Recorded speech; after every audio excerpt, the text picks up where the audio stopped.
Hello बच्चों, आज मैं पढ़ाऊंगा कि हमारा जो पृथ्वी का जी का मान है, स्मॉल जी का मान है, वो आखिर 9.8 मीटर पर सेकेंड स्क्वायर कैसे हुआ, यानी जी इक्वल टू इतना कैसे आया।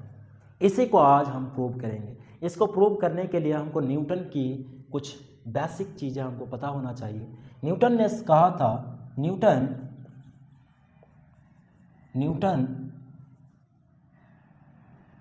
के लॉ ऑफ यूनिवर्सल ग्रेविटेशन, इसके अकॉर्डिंग हम देखेंगे। पहले तो इसको देखेंगे कि इसने कहा था क्या, कि इसने कहा था कि F equal to G M capital M N by R square. क्या होता है? R square. इसने कहा था कि अगर ये दो ऑब्जेक्ट है, ऐसे ये पृथ्वी है मान लीजिए और ये कोई अदर ऑब्जेक्ट है, तो पृथ्वी का मास मान लीजिए एम है और इसका एम है, स्मॉल एम है, तो ये क्या करेगा, पृथ्वी क्या करेगा, अपने ओर ऐसे खींचेगा। कैसे? ऐसे खींचेगा। अब जब खींचेगा तो इसके बीच एक फोर्स लगता है। क्या? इसको कहते हैं, एफ का मतलब होता है ग्रेविटेशनल फोर्स, ग्रेविटेशनल फोर्स, और इसको कहते हैं रेडियस। क्या कहते हैं? रेडियस। एंड ये क्या हो जाएगा? Mass of earth. क्या है? मास ऑफ अर्थ, यानी पृथ्वी का मास होगा। एंड जो ऑब्जेक्ट आ रहा है पृथ्वी की ओर, उसका फिर तो कुछ ना कुछ मास होगा, कुछ ना कुछ मास होगा, यानी द्रव्यमान होगा। तो इसका जो मास होगा उसको कहेंगे मास ऑफ ऑब्जेक्ट। क्या कहेंगे? किसी भी ऑब्जेक्ट का होगा मास ऑफ ऑब्जेक्ट। और ये जी क्या है? यहाँ जी यहाँ कांस्टेंट है। क्या है? ग्रेविटेशनल कांस्टेंट है। क्या है? ग्रेविटेशनल कांस्टेंट, इसको याद कर लो। ये सबको हम मिटा दें, ये याद हो गया कि ये क्या है, ग्रेविटेशनल कांस्टेंट है, ये मास ऑफ अर्थ है and small A mass of object है, और ये radius of earth and object. Okay, ये इन्वर्सली प्रोपोर्शनल होता है। चलो, एंड ये क्या है? एफ ग्रेविटेशनल फोर्स है। चलो, इस न्यूटन के इस लॉ के अकॉर्डिंग हम इसको क्या मानेंगे? समीकरण, यानी इक्वेशन 1 मानते हैं। क्या मानते हैं? किसके अकॉर्डिंग? इसके अकॉर्डिंग। किसके?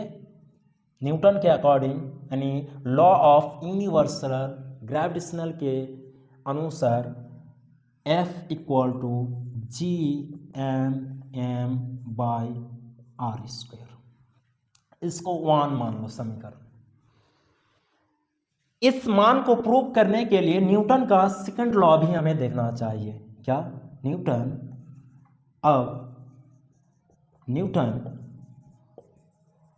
सेकंड लॉ में हम लोग क्या पढ़े? न्यूटन सेकंड लॉ में पढ़े हैं कि फोर्स जो होता है वो एक्सेलरेशन एंड मास के गुणनफल होता है। क्या होता है? मल्टीपल होता है। अब याद रखना, ये पृथ्वी मतलब ये पृथ्वी और ये कोई ऑब्जेक्ट है, नीचे की ओर गिर रहा है, मतलब खींच रहा है कौन? मतलब एक्सेलरेट हो रहा है। तो इसके जगह हम क्या यूज करेंगे? जी यूज करेंगे। क्या? क्योंकि एक्सेलरेशन ड्यू टू ग्रेविटी। अब इस मास के जगह, मास तो यहाँ पर फिक्स, यहाँ तो चेंज नहीं होगा, लेकिन इसके जगह पर हम क्या यूज करेंगे? इसके जगह पर हम यूज करेंगे F equal to M G. क्यों? क्योंकि ये जो गिर रहा है ये कौन खींच रहा है? ग्रेविटी खींच रहा है। ठीक, एक्सेलरेट। अब इसी का मान हमको प्रूव करना है कि 9 पॉइंट पृथ्वी पर, अच्छा हर एक प्लानेट में अलग अलग हो सकता है, लेकिन हम अपने प्लानेट की बात कर रहा हूँ, अपने पृथ्वी की। ओके, तो 9.8 मीटर पर सेकंड स्क्वायर माइंड। अब इसको समीकरण क्या मान लो? 2 मान लो, यानी इक्वेशन 2 एंड इक्वेशन फर्स्ट। यानी अब इसका मान किस में रखेंगे? इक्वेशन 1 में रखेंगे। किस में रखेंगे? इक्वेशन 1 में रखेंगे। यानी हम लिख सकते हैं कि इक्वेशन 2 का मान इक्वेशन 1 में रखने पर, तो इसको मिटा दे अभी। चलो मिटा देते हैं। आप ध्यान से देखो कि ये एफ क्या है? ग्रेविटेशनल फोर्स है। इसका मान मतलब इसको हम इस इक्वेशन 2 को हम किस में रखेंगे? इसमें। यानी एफ के जगह हम क्या रखेंगे? एम जी रखेंगे। क्या रखेंगे? एम जी रखेंगे। क्या रखेंगे? M G. याद रहे ये कैपिटल नहीं हो सकता है, ये स्मॉल होगा, क्योंकि ये ऑब्जेक्ट का मास है। क्या है? ऑब्जेक्ट का मास है, अर्थ का मास नहीं है। इसलिए एम जी इक्वल टू ऊपर जो है सो लिख दो एम, ये कैपिटल होगा क्योंकि ये किसका है? अर्थ का मास है। And radius R square. क्या ऐसा हो सकता है कि ए और ए कट जाएगा? चलो इसको अच्छे से लिखते हैं ऐसे, एम इसको दूसरा ऐसे काट देते हैं। ये दोनों कटेगा? कट जाएगा। अब जब कट जाएगा तो फाइनल हमको फॉर्मूला क्या मिलेगा कि G M by R square. इसको नोट कर लो। जब इसको नोट कर लिए तो एक चीज और नोट कर लो कि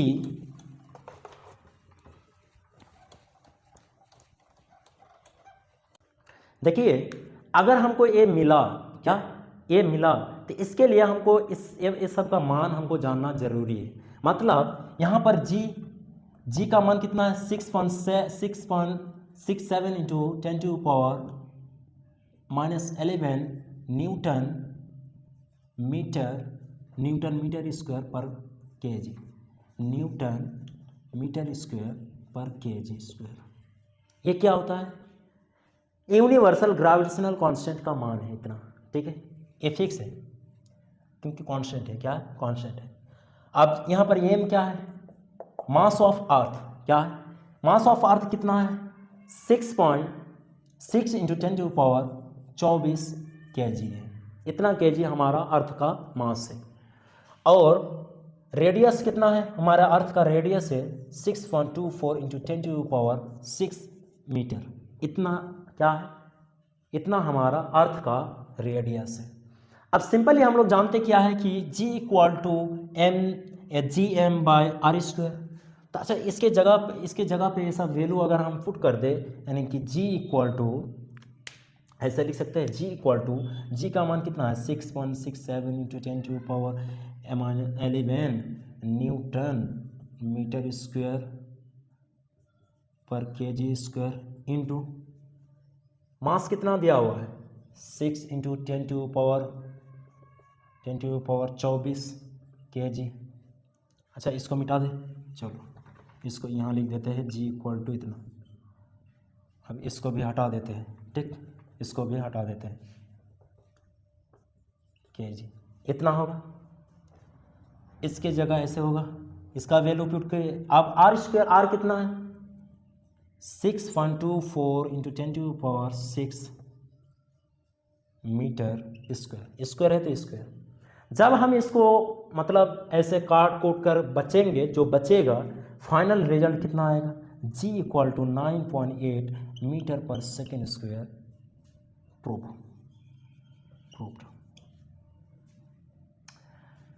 ऐसे करके हम किसी का भी जी का मान निकाल सकते हैं, किसी का भी।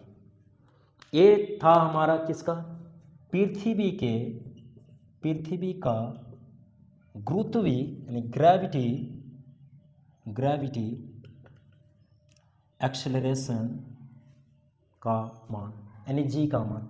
ठीक है, तो ये था एक साधारण सा फॉर्मूला एंड उसका मान ये है साधारण सा फॉर्मूला। ये फॉर्मूला कोई आम फॉर्मूला नहीं है।